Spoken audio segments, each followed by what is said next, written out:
आज का टॉपिक है प्रॉफिट एंड लॉस। और प्रॉफिट एंड लॉस को अच्छे से समझने के लिए और उसमें कमांड पाने के लिए आपको सबसे पहले फार्मूला याद करना होता है। और फार्मूला अगर आपने वैसे याद किया तो वो बहुत बोरिंग होता है और हम जल्दी जल्दी भूल जाते हैं। लेकिन अगर हम उसको समझ कर याद करें तो फिर वो हमें परमानेंट हमारे दिमाग में छप जाता है और हम फिर गड़बड़ नहीं करते और ना ही हमें कुछ चैप्टर्स लगाने में अप्लाई करने में कोई प्रॉब्लम आती है। सो मैथ्स देखिए बहुत इजी और इंटरेस्टिंग होता है, लेकिन वो तभी होगा जब आप उसको समझोगे। अगर आपने समझ के याद किया तो वो ज़्यादा दिन तक आपके दिमाग में रहेगा, और वरना फिर आप तुरंत भूल जाओगे। तो आज मैं आपको वो ट्रिक और वो तरीका समझाऊंगी जिससे आपको तुरंत फार्मूला याद आ जाएगा, याद हो जाएगा और वो आप हमेशा याद रख पाओगे। सो हम शुरू करते हैं इसको। शुरू में थोड़ा टाइम लगेगा, उसके बाद आप देखोगे तुरंत के तुरंत आपको सारे फार्मूला याद हो जाएंगे। तो टोटल 8 फार्मूला है जो आज हम समझेंगे एक एक करके, ठीक है। सो सबसे पहले अब हम शुरू कर रहे हैं, एक एग्जाम्पल से शुरू कर रहे हैं। मान लीजिए कि आपने एक पेंसिल बॉक्स खरीदा जो 100 रुपीज़ का है, ठीक है। तो फिर कॉस्ट प्राइस क्या हुई? 100 रुपीज़। आपने 100 रुपीज़ में ख़रीदा। अब आप उसको लेकर आए और फिर आप उसको स्कूल ले गए, और स्कूल में आपके फ्रेंड को वो आपका पेंसिल बॉक्स बहुत पसंद आ गया। अब वो आपके पीछे पड़ गया कि भाई प्लीज़ प्लीज़ प्लीज़ मुझे दे दो, है ना, ये मुझे बहुत पसंद आ गया है। मतलब वो ये तो नहीं कहेगा कि मुझे बहुत पसंद है, वो कहेगा प्लीज़ यार मुझे दे दो दे दो दे दो, क्योंकि उसको वो अच्छा लग रहा है। और उसने आपको ऑफ़र किया कि भाई तू 100 रुपीज़ में लेके आया, मैं तुझे 140 रुपीज़ दूंगा, प्लीज़ मुझे ये दे दे। सो आपको ये फील होगा, आपने ये सोचा कि अरे मुझे तो 40 रुपये एक्स्ट्रा मिल रहे हैं, तो फिर क्यों ना मैं इसको दे दूं और मैं तो दूसरा खरीद लूँगा।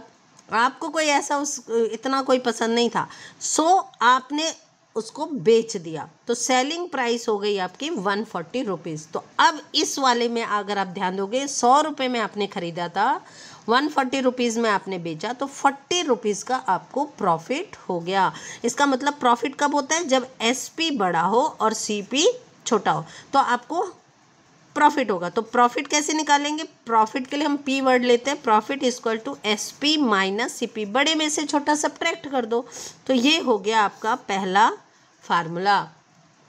अब इसी एग्जाम्पल से हम दूसरा फार्मूला समझेंगे। मान लीजिए आपने खरीदा तो वही पेंसिल बॉक्स लेके आप स्कूल गए, और आपको अगले दिन आपने देखा किसी और के पास और अच्छा है, और अब आपको वो पसंद नहीं आ रहा है जो आप खरीद कर लाए थे, और आपको उससे बेटर वाला पेंसिल बॉक्स दिखाई दे गया। तो आपने सोचा कि ये मैं दे दूं, इससे मैं पीछा छुड़ा लूं, क्योंकि मम्मी दोबारा तो खरीद के देगी नहीं, तुरंत तो नहीं देने वाली।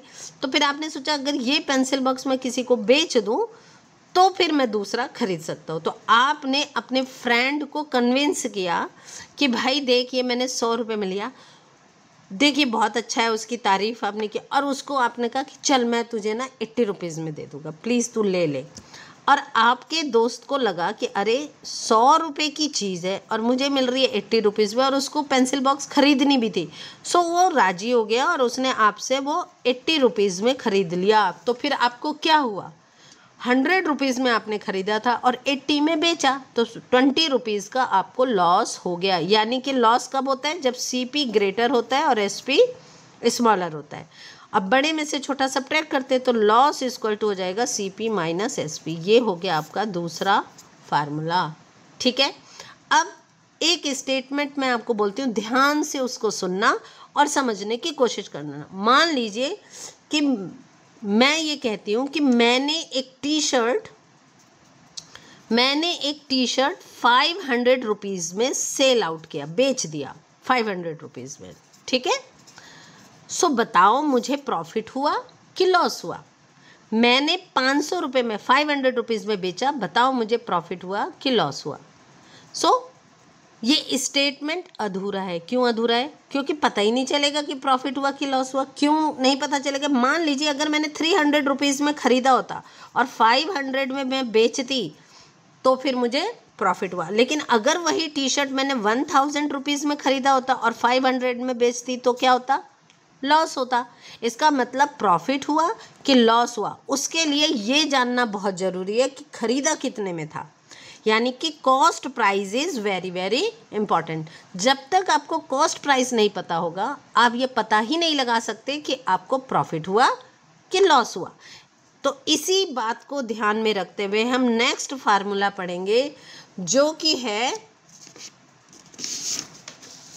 प्रॉफिट परसेंट का। तो प्रॉफिट परसेंट इक्वल टू हो जाएगा आपका, profit percent equal to profit upon CP into 100%, यानी सीपी के बिना आप प्रॉफिट परसेंट नहीं निकाल सकते। In a similar way loss percent हो जाएगा लॉस अपॉन सीपी इंटू 100%, यानी कि यहाँ पे आपको लॉस पता होना, सीपी पता होना जरूरी है। लॉस और सीपी पता है तो आप लॉस परसेंट निकाल लोगे, प्रॉफिट और सीपी पता है तो आप प्रॉफिट परसेंट निकाल लोगे। ठीक है, तो इस तरह से हमारे 4 फार्मूला हो गए, profit SP minus CP, loss CP minus SP, profit percent profit upon CP into 100%, loss percent loss upon CP into 100%। ये 4 फार्मूला आपका हो गया। अब आगे वाले जो 4 फार्मूला हैं वो हम रिलेशनशिप से रिलेटेड फार्मूला है, यानी सीपी एसपी और प्रॉफिट परसेंट में क्या रिलेशनशिप है, सीपी एसपी और लॉस परसेंट में क्या रिलेशनशिप है। तो अगर आप इस रिलेशनशिप को समझ लोगे तो आपके सभी क्वेश्चंस हो जाएंगे। देखिए, अगर आपको इन तीनों में से कोई एक भी वैल्यू मिसिंग है, सपोज आपको एसपी नहीं मालूम है, सीपी और प्रॉफिट परसेंट पता है तो आप एसपी निकाल सकते हो, और अगर आपको एसपी पता है, प्रॉफिट परसेंट पता है, सीपी निकाल सकते हो, या ये दोनों पता है तो प्रॉफिट परसेंट निकाल सकते हो। ठीक है, तो ये रिलेशनशिप है। तो इसके फार्मूले को याद रखने के लिए देखो बहुत सिंपल सी ट्रिक है, उससे आप याद रख सकते हो। अगर आपको एसपी निकालना है, यही फार्मूला मैं आपको समझाने जा रही हूँ, सीपी एसपी और प्रॉफिट परसेंट का। एसपी निकालना है तो आपको करना है 100 plus profit percent upon 100 into CP, और अगर आपको सीपी निकालना है तो आप 100 upon 100 plus P percent into SP करोगे। तो सीपी निकालना है तो एसपी से मल्टीप्लाई, और अगर एसपी निकालना है तो सीपी से मल्टीप्लाई। अब ये बात आपको क्लियर हो गई। अब बीच वाले पे फोकस करो। हमें मालूम है अगर प्रॉफिट होता है तो एसपी बड़ा होता है, तो बड़ा है तो 2 वैल्यू आपने ऊपर लिखी और ऐड कर रहे हो तो ये बड़ी वैल्यू बड़ी आएगी, और 100 सिर्फ नीचे लिख रहे हो, यहाँ 100 प्लस पी परसेंट कर रहे हो तो ऊपर वाली वैल्यू बड़ी हुई ना। तो इसका मतलब 2 डिजिट वाला, इसको आप ऐसे भी आ सकते हो, ये वाला ट्रायंगल 2 चौड़ा ऊपर और नीचे पतला, तो छोटे से बड़े को आप डिवाइड कर रहे हो तो बड़ी वैल्यू आएगी। तो ये हो गया आपका एसपी का formula. So SP is equal to 100 plus P percent upon 100 into CP.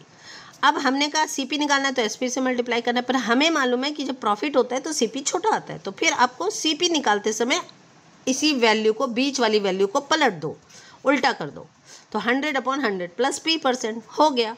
तो इस तरीके से आप, अगर आपको पहला फार्मूला याद हो गया तो बाकी चारों फार्मूले आप आसानी से याद कर लोगे।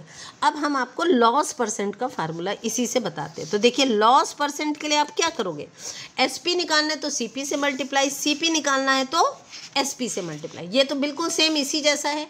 अब यहाँ पे क्या करना है, अगर प्रॉफिट होता है तो ऐड करते हैं, और लॉस होता है तो कम वैल्यू आएगी, सब्ट्रैक्ट करेंगे। तो जहाँ जहाँ प्रॉफिट है वहाँ देखिए प्लस प्लस का साइन है, और जहाँ लॉस है वहाँ पे माइनस का साइन है। और फार्मूला सेम है, 100 plus P percent upon 100, 100 minus loss percent upon 100, 100 upon 100 plus P percent, 100 upon 100 minus loss percent.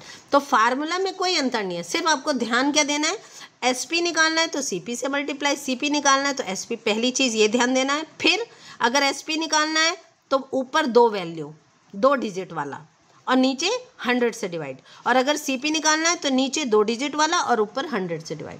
और इस तरीके से आप चारों फार्मूला आपको तुरंत ही याद हो जाएगा, और फिर हम इससे रिलेटेड क्वेश्चंस को समझेंगे। इसके क्वेश्चंस भी लगाने की ट्रिक होती है, तो नेक्स्ट वीडियो में मैं वही ट्रिक आपको समझाऊंगी कि आप कैसे फार्मूले को अप्लाई करके क्वेश्चन को सॉल्व कर सकते हैं।